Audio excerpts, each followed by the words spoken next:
Road पे चले लूका तुम कौन? शीला के नए नौकर हो शायद? जी हाँ, आज दोपहर से तक काम में पढ़ाई वाली। लेकिन शीला कहाँ है? मेम साहब भीतर वाली सुना से कह रही है हमारी वाली का नाम बताइए आपके? शोभा। लेकिन सुनो जी उसे बताने की आवश्यकता नहीं, वो तो अपने काम में बिजी होगी। हाँ, वहाँ चाहत रहेंगे कि आप बगलिए में रहें और आज मदद करे खातिर जरूर आई। लागत आज को बड़का मेहमान आए वाला। हाँ, ये सामान जी आओ, ये कमरा ना हम ही लोग सजा देंगे। चलिए आओ पहले पर्दे लगाएं। जी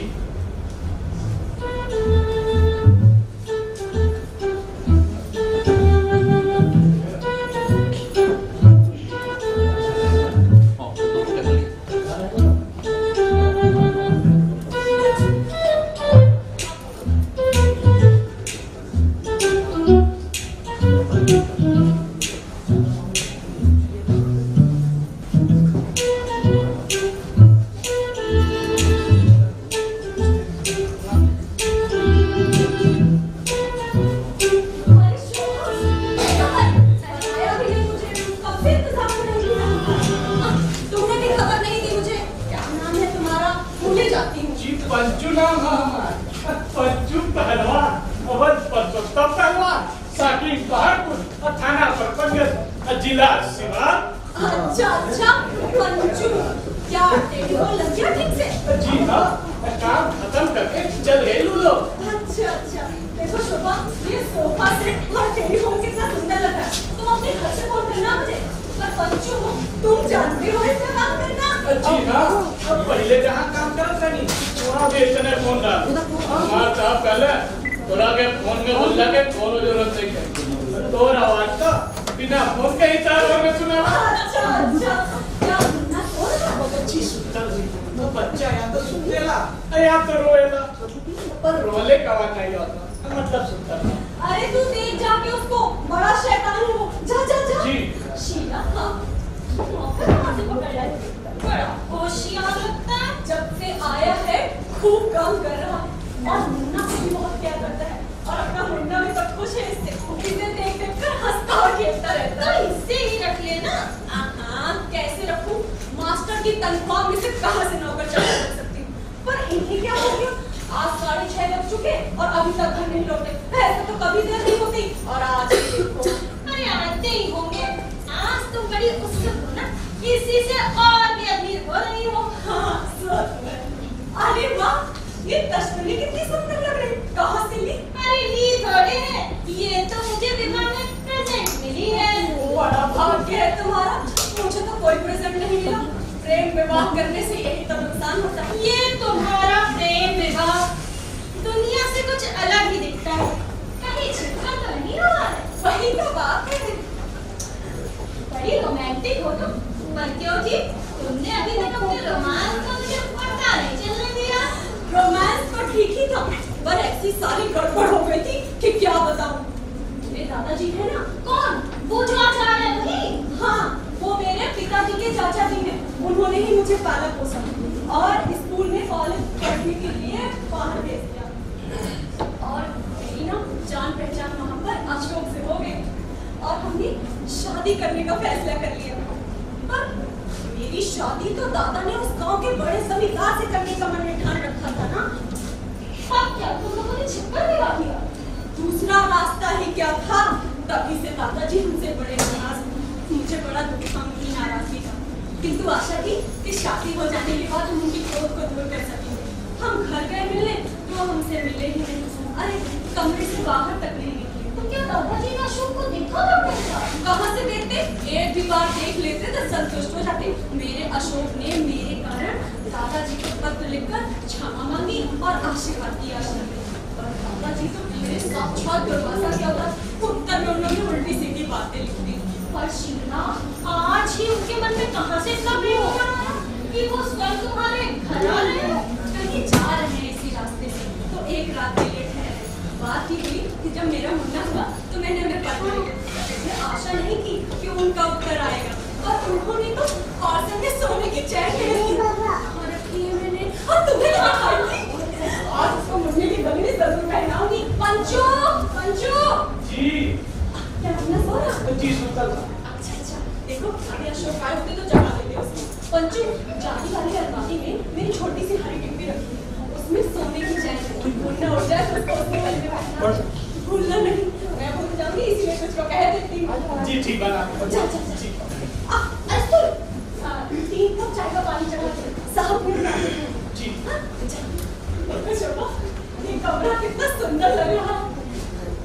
अशोक को कितना आश्चर्य होगा आपने, ये सारा सामान, सारी सजावट तुम्हारी और शान मेरी। मुझे तो बहुत डर लग रहा है, कोई भांडा ना फूट जाए। अरे डरती क्यों हो?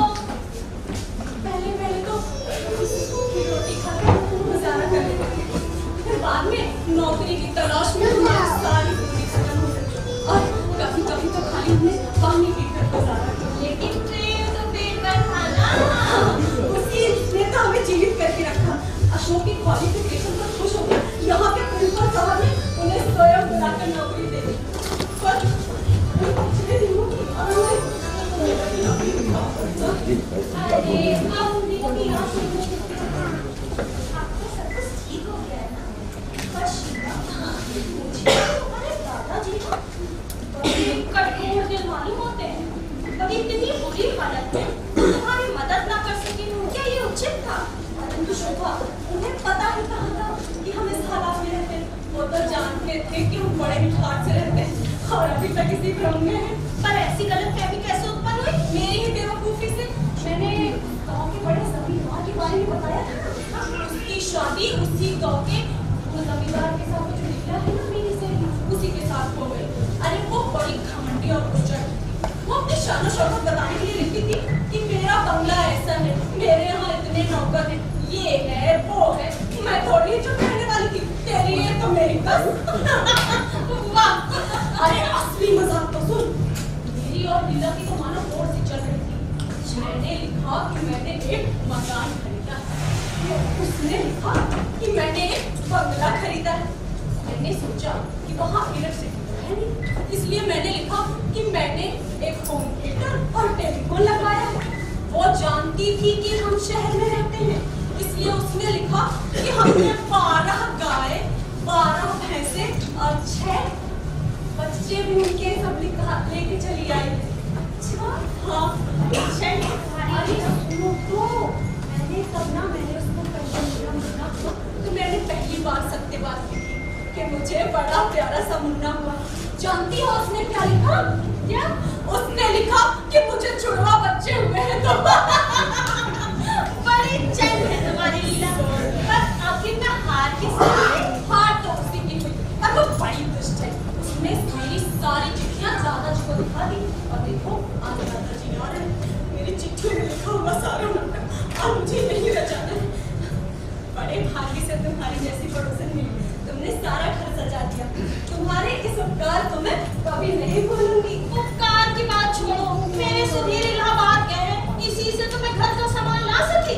अगर वो यहाँ होते ना पापा ना, और सब तो ठीक चल गया, पर महाराज का पता नहीं करना पड़ा। आया था एक आदमी महाराज के काम के लिए, महाराज सत्य पता था कि न जाने कैसी भयानक थी। मैंने तो हमारे घर पे घुसना भरा दिया। एक आध चोर को घर में घुसाने की अपेक्षा मैंने मिसेस मित्रा को टेलीफोन करके कह दिया है ये आज के लिए अपने महाराज को दे दे। ये सही किया तुमने। हाँ, अबे ये आते हैं हाँ, मुझे आपके घर तो नहीं आती हो? जी, ये घर तो आपका ही है। हाँ, मेरे घर भी आए, पर ये आपके घर की सारी सजावट मेरे घर में कैसे आ गई? इतनी देर कर दी आज आपने। अरे क्या बताएं, स्कूल में प्रिंसिपल साहब ने मीटिंग किया। मुझे आपका मीटिंग की सारी रिपोर्ट सुनने की बिल्कुल फुर्सत नहीं। कल सुनाइएगा, जाइए कपड़े बदल। लैब को 7 ही बजे हैं। हाँ, फिर भी जाइए। पंचू ने चाय का पानी चढ़ाया है। बच्चों, कौन बच्चों? नौकर। अरे नौकर किसका नौकर? अरे सारी बातें समझाने बैठने को समय नहीं है। पढ़िए इस मैसेज को। The company is coming today with दादाजी. Stopping overnight. दादाजी आ रहे हैं? हाँ, मेरे ही दादाजी।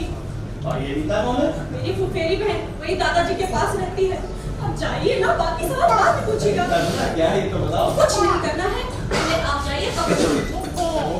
मैं तुमको साफ साफ बताऊं, तुम्हारा दिल दुखाना मेरा मतलब नहीं था।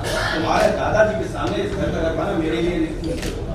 तो क्या मैं उनको आते ही लौट जाने को कह दूं? क्यों? दादाजी तुम्हारे हैं, तो जब चाहे तब आए, जब चाहे तब जाए। लेकिन एक साथ मेरा उनके इज्जत के नीचे झुकना संभव नहीं है। अशोक! तो मैं जो बात कह रहा हूँ सच कह रहा हूँ।